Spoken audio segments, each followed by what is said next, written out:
Hello నమస్తే, నేను journalist Srinivas. ఈరోజు న్యూస్ ఛానల్స్ నేను అవుట్ ఆఫ్ స్టేషన్లో ఉండటం వల్ల అనివార్య కారణం వల్ల ఇంటరాక్టివ్ ప్యానల్ మోడ్లో చేయలేకపోతున్నాం. ఇలా ప్రధాన వార్తాపత్రికలో వచ్చిన వార్తలను విశ్లేషించేద్దాం. ముందుగా దిశ పేపర్లో ముఖ్యమంత్రి చంద్రబాబు నాయుడు గారు 1 కోటి మంది మహిళల్ని పారిశ్రామికవేత్తలుగా చేస్తా అని చెప్పి ఒక ప్రకటన ఇచ్చిండు. దాంతోపాటు సాక్షి పేపర్లో అదే మహిళల గురించి, ఎందుకంటే మహిళా దినోత్సవం ఉంది March 8 దాని సందర్భం ముఖ్యమంత్రి గారు మాట్లాడుతూ అదే అంశం పైన సాక్షి పేపర్లో ఏదో కూడా 1 కోటి మంది మహిళలకి చంద్రబాబు నాయుడు కూటమి ప్రభుత్వం దోకా పెట్టింది అని ఒక వార్త, సాక్షి పేపర్లో కూడా ఇంకొక వార్త, జగన్ రాసింది చరిత్ర అయితే చంద్రబాబు రాసింది దగా అని చెప్పి ఇట్లా ఈ మహిళా దినోత్సవం పైన, మహిళల సాధికారత పైన వార్తలు వచ్చినాయి. ఏంది అసలు ఈ జగన్ చేసిన చరిత్ర అయింది, చంద్రబాబు రాసిన డోకా అయింది, 1 కోటి మహిళలు డోకా అయింది, 1 కోటి మంది మహిళలను పారిశ్రామికవేత్తలు చేస్తాను చంద్రబాబు నాయుడు అంటాం. చూస్తే శ్రీనిధి అని ఒకటి ఉంటుంది. డ్వాక్రా మహిళలు ఎవరైతే రాష్ట్రంలో 1 కోటి మంది డ్వాక్రా మహిళలు ఉన్నారో వాళ్ళకి బ్యాంకులు లింకేజ్ రుణాలు ఇస్తాయి. ఈ గ్రూపులకి ఆ లింకేజ్ రుణాలను ఒక 2 నుంచి 3 సంవత్సరాల లోపు రీపేమెంట్ మంత్లీ ఇన్స్టాల్మెంట్లో చేసే ఒక ఫెసిలిటీ ఉంది. దానితో పాటు శ్రీనిధి అని 2012 ఆ ప్రాంతంలో దాదాపు 12 సంవత్సరాల క్రితం గవర్నమెంటే ఒక శ్రీనిధి అని ఒక డిపాజిట్ పెట్టి, ఒక కాషన్ డిపాజిట్ లెక్క ఒక 4,000 కోట్ల రూపాయలు అందులో ఉన్నాయి. ఇప్పుడు ప్రస్తుతం ఏర్పాటు చేసి దాంతో వచ్చే వడ్డీని దాంతో రొటేట్ చేసుకుంటూ మహిళలకి బ్యాంకులు ఇచ్చే లింకేజ్ రుణాలు కాక శ్రీనిధి బ్యాంకు నుంచి కూడా రుణాలు ఇస్తా ఉన్నారు. దీంతో మహిళల్ని అభివృద్ధి చేయాలి, మహిళలు ఎంపవర్మెంట్ కావాలి, మహిళలు పారిశ్రామికవేత్తలు కావాలి, మహిళలు అనేక రంగాల్లో ఉపాధి అవకాశాలు పొందడం కోసం గడిచిన ప్రభుత్వాలు ఇచ్చింది. ఇప్పుడు ఈ చంద్రబాబు నాయుడు గారి ప్రభుత్వం ఏం చేస్తుందంటే ఆ 1 కోటి మంది మహిళలకు సంబంధించిన 4,000 కోట్లని వాళ్ళు పెట్టిన కళ్యాణ లక్ష్మి రకరకాల స్కీములకి వాడుకునే ప్రయత్నం చేస్తుంది. దాన్ని ఎవరైతే డ్వాక్రా మహిళలు 1 కోటి మంది ఉన్న వాళ్ళకి రుణాలు ఇచ్చే ప్రయత్నం చేస్తుంది. కానీ రుణాలు ఇవ్వాలంటే వేరే స్కీములలో ఇవ్వాలి, కానీ వాళ్ళ డబ్బుల్ని వాడుకొని వాళ్ళకి ఇచ్చే ప్రయత్నం చేస్తున్నట్టు నేను మహిళల సాధికారత చేస్తానని చంద్రబాబు నాయుడు గారు చెప్తుంది. ఇది తప్పనిసరిగా దోకా. జగన్మోహన్ రెడ్డి తల్లికి వందనం అంటే అమ్మఒడి కానీ, ఇప్పుడు విద్యాదీవెన కానీ, విద్యాకాని కానీ ఇట్లాంటి అంశాలతోని అనేక రకాలుగా డీబీటీ పద్ధతిలో అకౌంట్లలో పైసలు వేసింది. ఏ రోజు కూడా శ్రీనిధిలో ఉన్న డబ్బులతోని పోలా, శ్రీనిధి డబ్బులు వాడుకునే ప్రయత్నం. ఇలా చంద్రబాబు నాయుడు గారు శ్రీనిధి డబ్బులు వాడుకునే ప్రయత్నం చేసి 1 కోటి మంది మహిళల్ని డోకా చేస్తుందని సాక్షి పత్రిక రాసింది. ఇది వాస్తవం కూడా కనిపిస్తుంది. కానీ 1 కోటి మంది మహిళలను పారిశ్రామికవేత్తలు ఎట్లా చేస్తారు? 1 కోటి మంది మహిళల పారిశ్రామికవేత్తల్ని వాళ్ళు దాచుకున్న డబ్బుల్ని వాళ్ళకి అప్పట్లో కాషన్ డిపాజిట్గా ప్రభుత్వం డిపాజిట్ చేసిన డబ్బుల్ని వాడుకొని ఎట్లా పారిశ్రామికవేత్తలు చేస్తారు, ఏ విధంగా చేస్తారు, వాళ్ళని మోసం చేస్తున్నట్టు కాదా అనేది ఇక్కడ ప్రధానంగా ఒక అంశంగా ఈ 3 వార్తలు వచ్చినాయి. ఇంకోటి, నిన్న ఆంధ్రప్రదేశ్ క్యాబినెట్ సమావేశం జరిగింది. క్యాబినెట్ సమావేశం జరిగితే వాస్తవంగా అందరు ప్రజలు ఊహించింది కానీ, మేము ఊహించింది కానీ, ప్రజల గురించి, ప్రజలకి గతంలో ఇచ్చిన హామీల గురించి, ఆ హామీలలో ప్రధానంగా మొన్న ప్రవేశపెట్టిన బడ్జెట్లో కొన్ని హామీలకి అసలు 0 కేటాయింపులు చేశారు, కొన్ని హామీలకి సగమే. ఇప్పుడు ఉచిత బస్సు కావచ్చు, ఇట్లాంటి వాటికి అసలు నిరుద్యోగ వృత్తి కావచ్చు, మహిళా నిధి కావచ్చు, వీటికి అసలు బడ్జెట్ కేటాయించారు. పెన్షన్లకు అయితే 5,000 కోట్లు కోత వేశారు. ఇట్లా తల్లికి వందనం కోత వేశారు, రైతు భరోసాలో కోత వేశారు. అవసరమైన దానికంటే దీనిపైన మనం మాట్లాడుతున్నామో, వివరణ ఇచ్చే ప్రయత్నం చేస్తారేమో అని ఆశించాం. కానీ అక్కడ ప్రధానంగా చర్చ ఏం జరిగిందంటే, వైఎస్ వివేకానంద రెడ్డి మరణంలో ఐ విట్నెస్గా ఉన్న వాచ్మెన్ రంగయ్య మరణం పైన ఆందోళన వ్యక్తం చేసిందట క్యాబినెట్. దానికి సంబంధించి సాక్షుల మరణాలపై క్యాబినెట్ ఆందోళన అని ఆంధ్రప్రభలో ఒక వార్త వచ్చింది. ఇంకోటి, అనుమానాస్పద మృతి రంగయ్యదని ఆంధ్ర జ్యోతి ఒక బ్యానర్ ఐటమ్గా క్యాబినెట్లో చర్చించినట్టు పెట్టింది. సాక్షి పేపర్ చెప్పండి మేము చేయడానికి రెడీగా ఉన్నాం, రెడ్ బుక్ రాజ్యాంగాన్ని అమలు చేయడానికి, కానీ డీజీపీ క్యాబినెట్ ముందు పోయి క్యాబినెట్ సభ్యులకి ఎక్స్ప్లెయిన్ చేసినట్టు రాసింది. సరే, ఈ 3 పత్రికలు 3 రకాలు రాసినాయి. ఏది ఏమైనప్పటికీ ఒక రాష్ట్ర క్యాబినెట్ రాష్ట్రంలో ఉన్న 5 కోట్ల మంది ప్రజల గురించి చర్చించాలి. వైఎస్ వివేకానంద రెడ్డి చనిపోయి చాలా సంవత్సరాలైంది. దానిపైన సిబిఐ ఇన్వెస్టిగేషన్ నడుతుంది. దానిపైన వాళ్ళ కూతురు వైఎస్ వివేకానంద రెడ్డి కూతురు సునీత గారు హైకోర్టు పోయారు, అనేక రకాల న్యాయ పోరాటం చేస్తున్నారు. దానిపైన గగ్గోలు పెట్టారు ఆంధ్రజ్యోతి, ఈనాడు పత్రిక లాంటి చంద్రబాబు నాయుడు గారు, వైఎస్ షర్మిల గారితో సహా. ఇలా కేంద్రంలో రాష్ట్రంలో చంద్రబాబు నాయుడు గారి పరిపాలన ఉంది, పార్టీ ఇన్ఫ్లుయెన్స్తో నడుస్తున్న ఎన్డీఏ గవర్నమెంట్ ఉంది. ఇక్కడైనా అక్కడైనా ఏదైనా చేసుకోవచ్చు. అది రంగయ్య ఇంకోళ్ళ చచ్చిపోయారా, లేదా దస్తగిరి అక్రూర గమ్మారెడ్డి, ఈ అంశాలపైన ఇన్వెస్టిగేషన్ ఎవరు ఆపలేదు, ఎవరు ఆపే ప్రయత్నం కూడా లేదు. ఎందుకు దాని గురించి స్పెషల్గా ఇవాళ క్యాబినెట్ చర్చించాల్సినంత అవసరం లేదు. అది ఒక అడ్మినిస్ట్రేటివ్ ప్రాసెస్, ఇన్వెస్టిగేషన్ ప్రాసెస్. దాని గురించి చర్చించారు. మనం అన్న హామీలు సూపర్ 6 గురించి ఎట్లా అమలు చేయాలి, తల్లికి వందనం కానీ, రైతు భరోసా కానీ, పెన్షన్ల తొలగింపు విషయం పైన కానీ ఇట్లాంటివి మాట్లాడకుండా రంగయ్య మృతి పైన ఆందోళన వ్యక్తం చేస్తామని చెప్పి ఏం చేశారంటే డీజీపీని పిలిపించుకొని మాట్లాడి అది అనుమానాస్పద మృతి అని రాశారు. అది అనుమానాస్పద మృతి లేదా ఇంకోట అనేది సహజమైన మరణం అని కుటుంబ సభ్యులు చెప్పారు. రుయా ఆసుపత్రిలో కడపలో రిమ్స్ ఆసుపత్రిలో కడపలో ట్రీట్మెంట్ పొందుతూ చనిపోయాడు ఆయన వయసు రీత్యా అనేది చెప్తూనే ఉంది. కానీ దాన్ని ఇంకొక కేసుగా ఇక్కడ కూడా ఒక రెడ్ బుక్ రాజ్యాంగం అమలు చేయాలని, దీంట్లో ఏదో ఒక రకంగా వైఎస్ జగన్మోహన్ రెడ్డి ఆయన సంబంధించిన మనుషులను ఇరికించాలనే ఒక ప్రయత్నం కోసం మళ్ళా డీజీపీని స్పెషల్గా పిలుచుకుని ఆందోళన వ్యక్తం చేస్తున్నాం, ఇట్లాంటి జరగొద్దని చంద్రబాబు నాయుడు గారు క్యాబినెట్ చెప్పినట్టు. క్యాబినెట్ మాట్లాడాల్సిన విషయాలు, క్యాబినెట్ చర్చించాల్సిన విషయాలు ఏంటి? ఎప్పుడో 2018లో 19 ప్రాంతంలో జరిగిన మర్డర్ పైన చర్చించాలి. కానీ అనేక అంశాలు గుడ్లవెల్లేరు లాంటి ఒక గర్ల్స్ హాస్టల్లో 300 సీసీ కెమెరాలు పెట్టి వాళ్ళ బాత్రూమ్లలో వీడియోలు రికార్డ్ చేశారు. దాని గురించి డీజీపీ కానీ క్యాబినెట్ చర్చించలేదు. వినుకొండ లాంటి ప్రాంతంలో రషీద్ అనే ఒక సిటిజన్ని కొబ్బరి బాండాల కత్తితో నరికి చంపితే దానిపైన చర్చలేదు. ఇలా అనేకమైన మహిళలపైన, విద్యార్థులపైన దాడులు, అత్యాచారాలు జరుగుతుంది. వాటిపైన చర్చించాలి. ఎందుకంటే మహిళా దినోత్సవం. వాటిపైన చర్చించకుండా రంగయ్య చనిపోయిన దానిపైన అనుమానాస్పదం ఉంది, మాకు ఎంక్వైరీ చేయండి అని చెప్పి, దట్టు మీ రాజకీయ అవసరాల కోసం దక్షిణాది రాష్ట్రాలకు అన్యాయం జరుగుతుంది, నేను ఎట్టి పరిస్థితుల్లో ఒప్పుకోను అని 2018లో ఎన్డీఏ నుంచి బయటకు వచ్చి బ్లాక్ షర్ట్స్ వేసుకొని నిరసన తెలిపితే ఉపయోగం లేదు. ఇవాళ స్టాలిన్ గారు ఏదైతే ఇష్యూని ఎత్తుకుండో దీనిపైన ఇలా మాట్లాడితే మీకు, ఎందుకంటే మీ వయసుకి, మీ రాజకీయ అనుభవానికి, దక్షిణాది రాష్ట్రాల జరుగుతున్న అన్యాయానికి గొంతిప్పితే మీకు ఒక హుందాతనము, హోదా వెళ్తుంది. కానీ ఇలా చంద్రబాబు నాయుడు గారు మాట్లాడే పరిస్థితి లేదు. కానీ స్టాలిన్ గారు చంద్రబాబు నాయుడు గారిని ఇరుకును పెట్టినట్టే అర్థం చేసుకోవాలి. ఇష్యూ పైన ఆయన అయితే రిప్రజెంట్ చేసి అడిగిండు, పిలిచిండు. ఇప్పుడు దక్షిణాది రాష్ట్రాలు కానీ తెలుగువారి ఆత్మగౌరవం పైన చంద్రబాబు నాయుడు గారి స్టాండ్ అయింది, తెలుగుదేశం పార్టీ స్టాండ్ అయింది అనేది అర్థం. నియోజకవర్గాల పునర్విభజన నిజంగానే ఇదే పద్ధతిలో జనాభా లెక్కల ప్రకారం జరిగితే దక్షిణాది రాష్ట్రాలు ఒక రకంగా వెనకబడిపోయినట్టే, ఆత్మగౌరవం తాకట్టు పెట్టినట్టే. యూపీ లాంటి రాష్ట్రాల్లో దాదాపు 50 స్థానాలు పెరుగుతున్నాయి. మహారాష్ట్ర, రాజస్థాన్, గుజరాత్ ఇట్లాంటి రాష్ట్రాల్లో 20 నుంచి 40 స్థానాల మధ్యలో పెరుగుతున్నాయి. మనం మొత్తం దక్షిణాది రాష్ట్రాల్లో తీసుకుంటే 40 సీట్లు కూడా పెరగని పరిస్థితి. ఇట్లాంటి సందర్భంలో కనీసం చంద్రబాబు నాయుడు గారు పార్టీ పెట్టిన, ఎన్టీ రామారావు గారు పార్టీ పెట్టిన అసలు సార్థకతకి ఇవాళ సమయం వచ్చింది.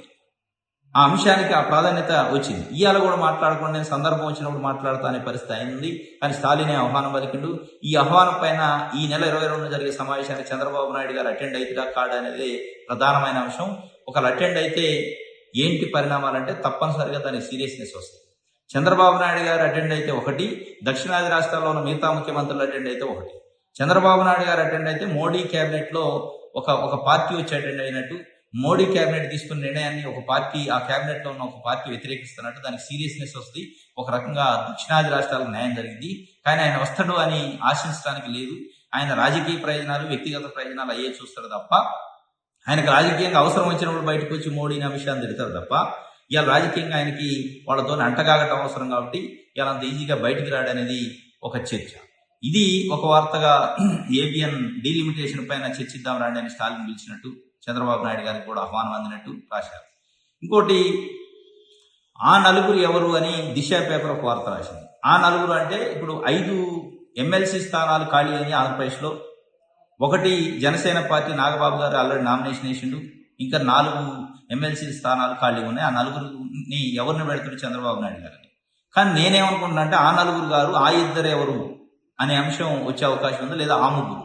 ఎందుకంటే ఉన్న 4లో బీజేపీ 2 అడుగుతుందట. 2 అడిగితే ఇంకా 2 ఉంటాయి, లేదు బీజేపీ 1 అడిగితే ఇంకా 3 ఉంటాయి. దీంట్లో చంద్రబాబు నాయుడు గారికి ఒక క్లిష్టమైన పరిస్థితి. దాదాపు 30 మంది క్యూలో ఉన్నారు ఎమ్మెల్సీ స్థానాల కోసం. దాంట్లో ఒక దాదాపు 7 నుంచి 8 మంది కోర్ లీడర్స్ ఉన్నారు తెలుగుదేశం పార్టీకి. దేవినేని ఉమా లాంటి వాళ్ళు, బుద్ధా వెంకన్న లాంటి వాళ్ళు. వీళ్ళు సీట్లను స్థాయిలో చేశారు. లాస్ట్ టైం జరిగిన గడిచిన ఎన్నికల్లో కూటమి పొత్తులో భాగంగా సీట్లను త్యాగం చేయాల్సి వచ్చింది. సీనియర్ పార్టీ నాయకులు వాళ్ళు సీట్లను త్యాగం చేశారు. వర్మ లాంటి వాళ్ళు పవన్ కళ్యాణ్ పైన పుట్టాపురం కాన్స్టిట్యూన్సీ తెలుగుదేశం ఇన్ఛార్జి వాళ్ళు త్యాగం చేసిన వాళ్ళకి ఇస్తేనే సరిపోదు. కానీ వీళ్ళు కాకనే ఇంకా చాలా మంది సీనియర్లు ఉన్నారు. ఎవరికి ఇస్తాడు మరి, ఆ నలుగురా ఆ ఇద్దరా అనే అంశం కూడా తేలాల్సి ఉంది. ఎందుకంటే ఇంకా 2 రోజులు ఉంది. 10వ తారీఖు నామినేషన్ లాస్ట్ డేటు. ఈ రోజు నాకు తెలిసి మోస్ట్లీ తెలిసే అవకాశం ఉంది. దాంట్లో ప్రధానంగా పవన్ కళ్యాణ్ గారి నియోజకవర్గం నుంచి ఉన్న పిఠాపురం వర్మకి ఇస్తారని, మరి దానికి ఏమైనా పవన్ కళ్యాణ్ గారు ఒక పుల్ల అడ్డం వేస్తే అది ఆగే అవకాశం ఉంది. ఆయన ఓసీ సామాజిక వర్గం, దేవినేని ఉమ్మ ఓసీ సామాజిక వర్గం, బుద్ధా వెంకన్న ఓసీ సామాజిక వర్గం. మరి ఉన్న 3 లేదా 4 అన్ని ఓసీలకి ఇచ్చే పరిస్థితి ఉందే.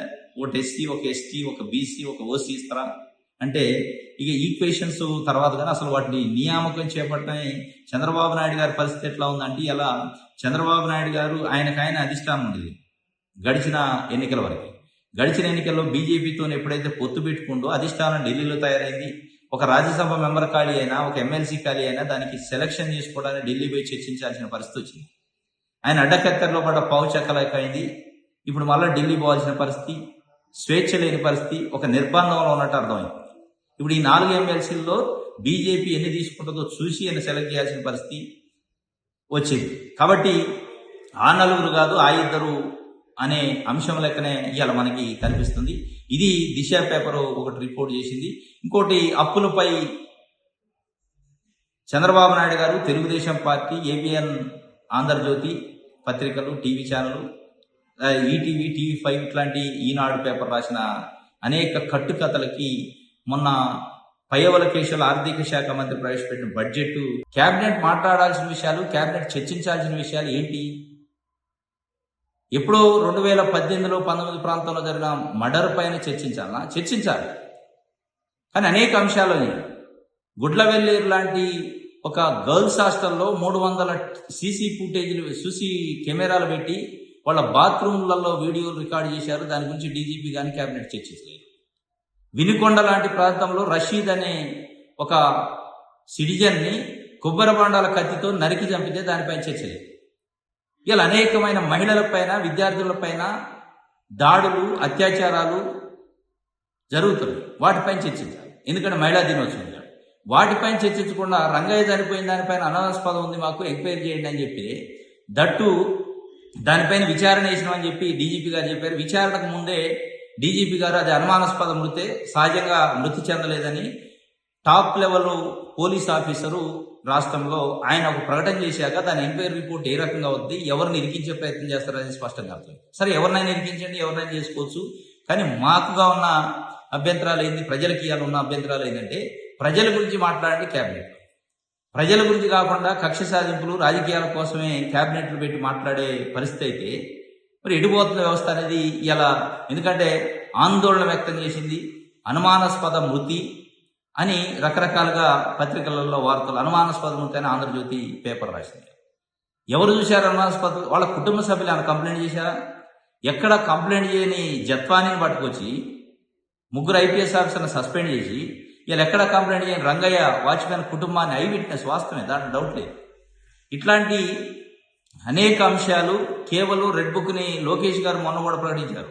రెడ్ బుక్ సహజంగానే అమలు అయితేనే ఉంటుంది, దాని గురించి ఆందోళన పడాల్సిన అవసరం ఇంకేమైనా పేర్లు ఉంటే ఇవ్వండి. దీనికోసం కాదు కూటమి ప్రభుత్వాన్ని 164 సీట్లు ఇచ్చి మిమ్మల్ని ప్రభుత్వంలో కూర్చోబెట్టింది మీ రెడ్ బుక్ రాజ్యాంగాన్ని అమలు చేయటానికి కాదు, ప్రజల కోసం, ప్రజల అభివృద్ధి కోసం, రాష్ట్రం కోసం, రాష్ట్ర అభివృద్ధి కోసం, రాష్ట్ర వెనకబాటుతనాన్ని ముందుకు తీసుకుపోయేదాని కోసం మీ విజన్ ఏదో ఉపయోగపడదని చంద్రబాబు నాయుడు గారు కోట్లు వేశారు తప్ప గడిచిన 5 సంవత్సరాల వైఎస్ఆర్సీపీ నాయకులు ఎవరెవరు యాక్టివ్గా ఉన్నారో వాళ్ళని దేశపై లోపడేద్దాం ఏదో ఒక కేసులు అనే దానికోసం కాదు. అది మీ ఇన్వెస్టిగేషన్, మీ విచారణలు అట్లే కనిపిస్తుంది. దీనిపైన ఒక వార్తని ఇచ్చింది. ఎందుకంటే చెప్పండి మేము రెడీగా ఉన్నాం చేస్తామని పోలీసులు జీహుజూరు అంటున్నారు. ఇది కాదు చేయాల్సింది.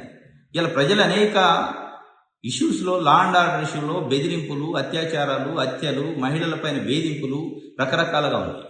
వాటిపైన మీరు ఇన్వెస్టిగేషన్ చేసింది. వాటిపైన సామాన్య ప్రజలకి సంబంధించిన జరిగే కష్టాలు, నష్టాల మీద ఇన్వెస్టిగేషన్ చేయాలి. చంద్రబాబు నాయుడు గారు స్వయాన రాజ్యాంగబద్ధమైన పదవులు ఉండి వైఎస్ఆర్సీపీ కార్యకర్తలు కానీ నాయకులు ఎవరైనా వస్తే పని చేయొద్దు, వాళ్ళకి పాముకి పాలు పోసినట్టే అని చెప్పింది. ఇక అట్లాంటి వాటిపైన ఇన్వెస్టిగేషన్ చేయాలి. ఏ రకంగా చెప్తున్నారు? రాజ్యాంగబద్ధమైన పదవులు ఉండి ఆయన ప్రమాణ స్వీకారం చేసిండు. భయం కానీ పక్షపాతం కానీ లేకుండా నేను పరిపాలన చేస్తానంట. ఇలా పక్షపాతమే కదా వైఎస్ఆర్సీపీ కార్యకర్తలకు పనిచేయొద్దు అంటే. మీరు ప్రభుత్వంలో ఉన్నారు, కేవలం పార్టీ అధ్యక్షుడు కాదు. పార్టీ అధ్యక్షుడు అంటే మీ పార్టీలో పదవులు కానీ మీ పార్టీ కార్యకర్తలు చేసే వెల్ఫేర్ కానీ మీ పార్టీ వ్యవహారం. ఇలా ప్రభుత్వం అంటే 100% మంది ప్రజలకి, రాష్ట్రంలో ఉన్న ప్రతి పౌరుడికి మీరు ముఖ్యమంత్రి జవాబుదారుతారు.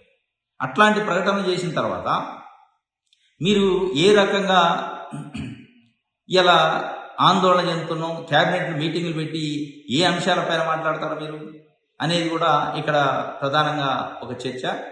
ఇది దానికి సంబంధించి క్యాబినెట్ సంబంధించి. ఇంకొకటి ప్రధానంగా ఇలా ఏబిఎన్ ఆంధ్రజ్యోతికి సంబంధించిన పత్రికలో డీలిమిటేషన్ పైన, నియోజకవర్గాల పునర్వ్యవస్థీకరణ పైన చర్చిద్దాం రండి అని తమిళనాడు ముఖ్యమంత్రి స్టాలిన్ గారు దక్షిణాది రాష్ట్రాల ముఖ్యమంత్రులకు పిలిపించండి. ఈ నెల 22 రోజులు చర్చిద్దాం, ఈ నెల 29 అన్ని పార్టీల ప్రజా అధ్యక్షులతో కూడా మీటింగ్ పెడదామని ఆయన ఒక పిలిపించింది. ఆ పిలుపులో ప్రధానంగా ఇక్కడ ఏంటంటే ఆయన దాదాపు ఒక 15 రోజుల నుంచి దానిపైన అనేక రకాల సంచలనమైన ప్రకటనలు, ప్రెస్ మీట్లు పెట్టిండు. కానీ ఇప్పుడు రేపు జరగబోయే 22 నాడు జరగబోయే మీటింగ్ ఒక సంచలనమైన మీటింగ్. దక్షిణాది రాష్ట్రాల్లో ఆంధ్రప్రదేశ్ ముఖ్యమంత్రి చంద్రబాబు నాయుడు గారు ఉన్నారు, తెలంగాణ ముఖ్యమంత్రి రేవంత్ రెడ్డి గారు ఉన్నారు కాంగ్రెస్ పార్టీ నుంచి, వాళ్ళను కూడా ఆహ్వానించారు. ఇక్కడ చంద్రబాబు నాయుడు గారు క్లిష్టమైన పరిస్థితి. ఎందుకంటే ఎన్డీఏ గవర్నమెంట్లో భాగస్వామ్య పక్షం, ఎన్డీఏ గవర్నమెంట్ ఇలా మోడీ వేసుకొని కూర్చున్న 4 కాళ్ల ప్రధానమంత్రి కుర్చీలో ఒక కాలు చంద్రబాబు నాయుడు గారు. ఆయన మరి ఈ మీటింగ్కి అటెండ్ అయితేరా? ఈ మీటింగ్కి అటెండ్ అయ్యి నియోజకవర్గాల పునర్వ్యవస్థీకరణ వల్ల దక్షిణాది రాష్ట్రాలకు అన్యాయం జరుగుతుంది. జనాభా ప్రాతిపదికన అయితే ఒకవేళ జనాభాని క్రైటీరియా తీసుకుంటే 1971 జనాభాలు తీసుకోవాలి. లేదు అంటే ఇప్పుడున్న అసెంబ్లీ సీట్ల పైన ప్రపోర్షనేట్గా పర్సెంటేజ్ ఆఫ్ సీట్స్ని పెంచాలి. ఈ 2 డిమాండ్లతో వాళ్ళు వెళ్తారు. మరి దీనికి చంద్రబాబు నాయుడు గారు మద్దతు ఇచ్చిండు అంటే, ఒకళ్ళు వచ్చిండు అంటే మోడీ గవర్నమెంట్ని, ఎన్డీఏ గవర్నమెంట్ని వ్యతిరేకిస్తున్నట్టు. అంత సాహసం చేస్తారా? అవకాశం ఉందా? లేదు. ఆయన ఒకవేళ అటెండ్ కాలేదంటే దక్షిణాది రాష్ట్రాలకి తీవ్రమైన అన్యాయం జరుగుతుంటే కళ్ళు మూసుకొని కూర్చున్నట్టే ప్రజలు అర్థం చేసుకోవాలి. అసలు తెలుగుదేశం పార్టీ ఏర్పడ్డదే తెలుగువారి ఆత్మగౌరవం కోసం. ఢిల్లీలో తెలుగువారి ఆత్మగౌరవానికి నష్టం జరుగుతుంది, ఆత్మగౌరవం దెబ్బతిన్నది అనే దానికోసం ఏర్పడదు. అట్లాంటి తెలుగుదేశం పార్టీకి అధ్యక్షుడిగా ఉన్న చంద్రబాబు నాయుడు గారు ఇలా ఎన్డీఏ గవర్నమెంట్కి మద్దతు ఇస్తారు. ఇలా తెలుగు జాతికి కాదు, మొత్తం దక్షిణాది రాష్ట్రాలకు అన్యాయం జరుగుతున్నప్పుడు గొంతిప్పాల్సిన అవసరం, ఆవశ్యకత ఇవాళ ఉంది. కానీ ఇవాళ నేను నోరిప్పును, సందర్భం వచ్చినప్పుడు మాట్లాడతా అంటాడు చంద్రబాబు నాయుడు గారు. ఎప్పుడు వస్తుంది సందర్భం అంటే ఎన్డీఏ గవర్నమెంట్లో మీరు ఉన్నన్ని రోజులు సందర్భం రాదు. ఎన్డీఏ గవర్నమెంట్ నుంచి మీరు బయటికి పోవాల్సిన సందర్భం వచ్చినప్పుడు అప్పుడు అవసరమయ్యి మీ రాజకీయ అవసరాల కోసం దక్షిణాది రాష్ట్రాలకు అన్యాయం జరుగుతుంది, నేను ఎట్టి పరిస్థితుల్లో ఒప్పుకోను. చంద్రబాబు నాయుడు గారి పరిస్థితి ఎట్లా ఉందంటే ఇలా చంద్రబాబు నాయుడు గారు ఆయనకైనా అధిష్టానం ఉండేది గడిచిన ఎన్నికల వరకు. గడిచిన ఎన్నికల్లో బీజేపీతో ఎప్పుడైతే పొత్తు పెట్టుకుంటూ అధిష్టానం ఢిల్లీలో తయారైంది. ఒక రాజ్యసభ మెంబర్ ఖాళీ అయినా, ఒక ఎమ్మెల్సీ ఖాళీ అయినా దానికి సెలక్షన్ చేసుకోవడానికి ఢిల్లీ పోయి చర్చించాల్సిన పరిస్థితి వచ్చింది. ఆయన అడ్డకత్తెరలో పడ్డ పావు చెక్కలైపోయింది. ఇప్పుడు మళ్ళీ ఢిల్లీ పోవాల్సిన పరిస్థితి, స్వేచ్ఛ లేని పరిస్థితి, ఒక నిర్బంధంలో ఉన్నట్టు అర్థమైంది.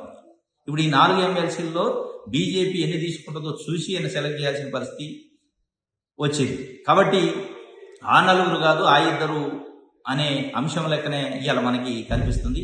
ఇది దిశ పేపర్ ఒకటి రిపోర్ట్ చేసింది. ఇంకోటి అప్పులపై చంద్రబాబు నాయుడు గారు, తెలుగుదేశం పార్టీ, ఏబిఎన్ ఆంధ్రజ్యోతి పత్రికలు, టీవీ ఛానళ్ళు, ఈటీవీ, టీవీ5 ఇట్లాంటి ఈనాడు పేపర్ రాసిన అనేక కట్టుకథలకి మొన్న పయ్యవల ఆర్థిక శాఖ మంత్రి ప్రవేశపెట్టిన బడ్జెట్ ఆ కట్టుకథల్ని కుండ బద్దలు కొట్టింది, బట్ట బయలు చేసింది అనేది ఒక వార్తను సాక్షి పేపర్ రాసింది. ఏంది ఆ కట్టుకథలు అంటే చంద్రబాబు నాయుడు గారు కానీ చంద్రబాబు నాయుడు గారు భజన చేసే కొన్ని టీవీలు, పత్రికలు 14 లక్షల కోట్ల రూపాయలు జగన్మోహన్ రెడ్డి 2019-24 మధ్యలో అప్పులు చేసిండు. ఈ రాష్ట్రాన్ని అప్పుల కుప్పగా చేసిండు, ఈ రాష్ట్రాన్ని శ్రీలంక చేసిండు, అప్పులకు తిప్పలు పడాల్సి వస్తుంది, అసలు అప్పు తీసుకునే కెపాసిటీ 0% పడిపోయిందని అనేక ఆరోపణలు చేశారు. కానీ మొన్న అంతకుముందు ప్రవేశపెట్టిన పార్షియల్ బడ్జెట్ కానీ మొన్న ఫుల్ బడ్జెట్లో కూడా వాళ్ళు డీటెయిల్గా బడ్జెట్లోనే అఫీషియల్ ఫిగర్స్ వేశారు. 4,91,000 కోట్ల రూపాయలు గడిచిన గవర్నమెంట్ దిగిపోయేటప్పటికి అప్పులు ఉన్నాయి. అవి గవర్నమెంట్ అండర్టేకింగ్ గవర్నమెంట్ డెట్స్ ఏమైనా మొత్తం కలిపితే 4,91,000 కోట్లు ఉన్నాయని వాళ్ళు అఫీషియల్గా ఫిగర్స్ ఇచ్చారు. వాళ్ళు ఇచ్చిన ప్రపోర్షనేట్ బడ్జెట్. మరి ఇప్పుడు ఏం చెప్తాయి ఈ భజన చేసిన పత్రిక కానీ, మాట్లాడిన నాయకులు కానీ, మాట్లాడిన పార్టీలు కానీ అనేది సాక్షి పేపర్ కూడా చెప్పింది. వాస్తవంగా అప్పుల పైన చాలా పెద్ద ఎత్తున ప్రచారం చేశారు. ఆ ప్రచారమైన మొన్న చంద్రబాబు నాయుడు గారు, లోకేష్ గారు కలిసి దావోస్ పోతే ₹1 కూడా పెట్టుబడులు రాకపోవడానికి ఆ ప్రచారము, ఆ నెగిటివ్ క్యాంపెయినే కారణమైందనేది ఆర్థిక విశ్లేషకులు చెప్తున్నారు. అయినప్పటికీ ఆగట్ట ఇప్పటికి కూడా. లేదు 14 లక్షల కోట్లు అని ఒక ఆయన, 10 లక్షల కోట్లు ఒక ఆయన, ఇంకొక ఆయన 9 లక్షల కోట్లు అని ఇంకొక ఆయన. ఇక ముఖ్యమంత్రి గారు స్వయంగా అయితే ఇంకా చాలా అసలు తీయాల్సింది, తవ్వాల్సింది అంటారు. మరి ఎన్ని రోజులు తవ్వుతారు? ఎప్పుడు వస్తాయి అసలు బయటికి? మరి తవ్వే లెక్కలు ఉండగానే 4,91,000 కోట్లు ఉందని ఆర్బీఐ ఎట్లా చెప్పింది, కాగ్ ఎట్లా చెప్పింది? ఈ రెండు చెప్పిన అబద్ధం అనుకుంటే కొద్దిసేపు మరి పయ్యావుల కేసులు గారు ప్రవేశపెట్టిన బడ్జెట్లో ఎట్లా చెప్పింది అనేది ప్రధాన అంశం. అంటే ఇప్పటి వరకు చెప్పిన మీరు కట్టుకథలు కానీ, మాయమాటలు కానీ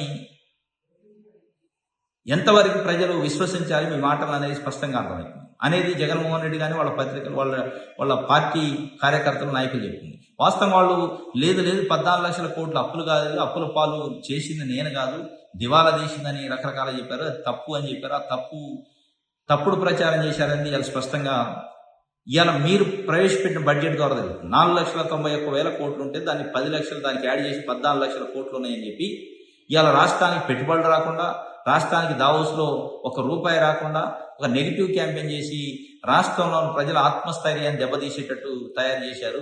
ఇది ఒక రకంగా కుట్రే. రాష్ట్రం మీద దాడి, రాష్ట్రం పని అయిపోయింది అన్నారు. దివాలా తీసింది, శ్రీలంక అయింది, ఏం చేయాలో తెలియదు అన్నారు. మరి రాష్ట్రంలో అసలు రాష్ట్రం అప్పు పుట్టే పరిస్థితి లేదు, 0% పడిపోయింది క్రెడిట్ కెపాసిటీ అని చెప్పారు. ఇవన్నీ చూస్తుంటే, ఫిగర్ చూస్తుంటే ఇదంతా తప్పు అనేది. అసలు క్రెడిట్ కెపాసిటీ 0% పడిపోయిన తర్వాత 1,54,000 కోట్ల రూపాయలు ఈ 9 నెలల్లో చంద్రబాబు నాయుడు గారు అప్పేట తెచ్చింది. మరి జగన్మోహన్ రెడ్డి తెచ్చింది అప్పు అయితే మరి దీన్నే ఉంది చంద్రబాబు నాయుడు గారు చేసిన అప్పుని. నేను సంపదని సృష్టిస్తా, పంచుతా అండి. ఏం సృష్టించారు? అప్పుల్ని సృష్టించారు. మీరు జగన్మోహన్ రెడ్డి ఉన్న కాలంలో శ్రీలంక చేసిండు, అప్పులు కుప్పైంది, అప్పులకి తిప్పలవుతుందని చెప్పిన వాళ్ళు 9 నెలల్లోనే 1,50,000 కోట్ల అప్పులు చేస్తే మరి ఇక రిమైనింగ్ 4 yearsలో ఎన్ని లక్షల కోట్ల అప్పులు చేయాలి? మరి ఏ రాష్ట్రం శ్రీలంక లెక్క చేస్తారా, ఇంకొక డబల్ శ్రీలంక అయింది అనేది ఇక్కడ ప్రశ్న. ఇట్లా తప్పుడు క్యాంపెయిన్, ఫేక్ క్యాంపెయిన్, అసత్య ప్రచారాలు చేసి రాష్ట్రం యొక్క పరిస్థితిని దిగజార్చారు. అసలు అప్పులు జగన్మోహన్ రెడ్డి చేసిన అప్పుల కంటే మీ ప్రచారం వల్ల ఇలా రాష్ట్రానికి పెట్టుబడిదారులు రావాలంటే భయపడే పరిస్థితి, ఒక దిగజారుడు మాటలు మాట్లాడేది వైఎస్ఆర్సీపీ కానీ వాళ్ళ కార్యకర్తలు చెప్తుంది. ఇది నిన్న సాక్షి పేపర్లో ఒక వార్త రాశారు. ఇది అప్పుల పైన కట్టుకథల బట్టబయలు.